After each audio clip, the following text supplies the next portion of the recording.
Hello geng.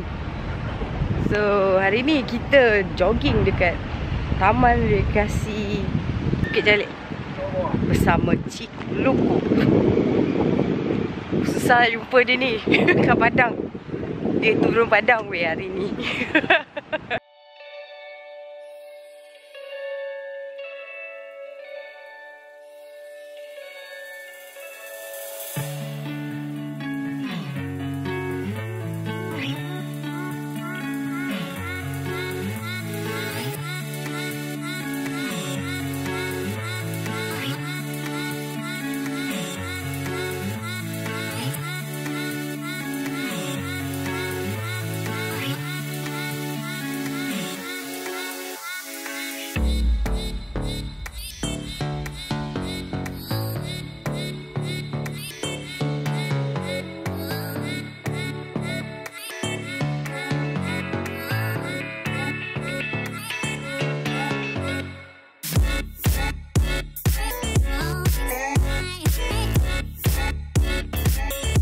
So sekejap lagi kita akan buat stair challenge.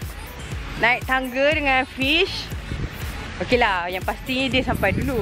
Tapi siapa yang boleh habiskan stair challenge?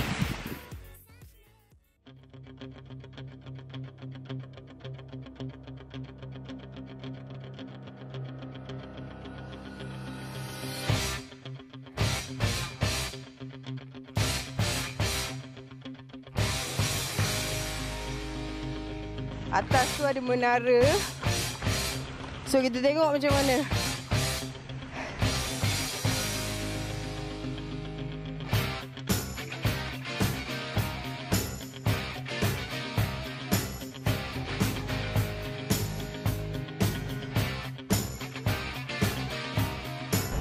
Nampaknya Ciku penat. Buat jalanan tangga. Oh, kaki sampai tersekat.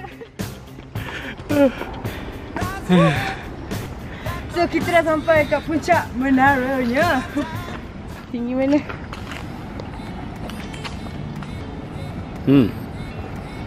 Tinggilah juga. So ni second tangga seorang. Tangga panjang turun. Lepas tu naik balik. Lepas tu turun balik. Lepas tu balik.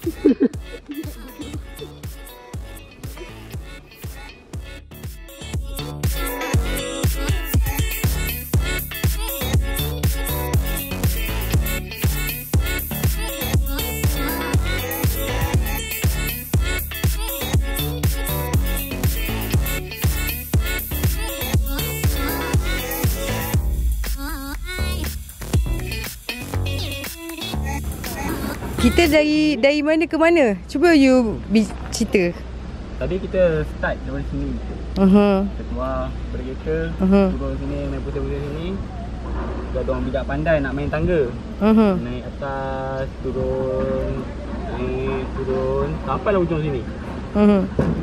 Ni main kejap. Lepas tu dia kata lalu tepi ni senang, cepat sampai.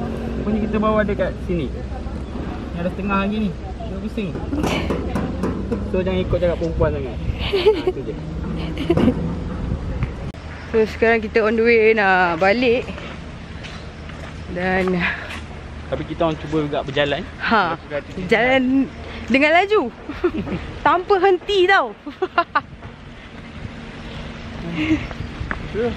Tapi sayang tempat ni. Dia punya tempat nak ambil gambar dia tu, air dia dah tak ada. Sayang lah. Di tempat cantik. Hey Fish, handsome pula you kat sini. I memang handsome.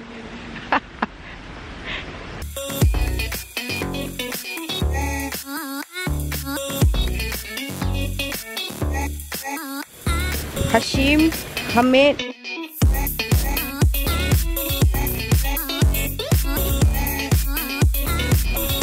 So aku nak habiskan vlog kat sini. Kat Taman Rekreasi Bukit Jalil. Memang best. Banyak bukit. Boleh bergaduh. So aku habiskan vlog kat sini. Jumpa lagi.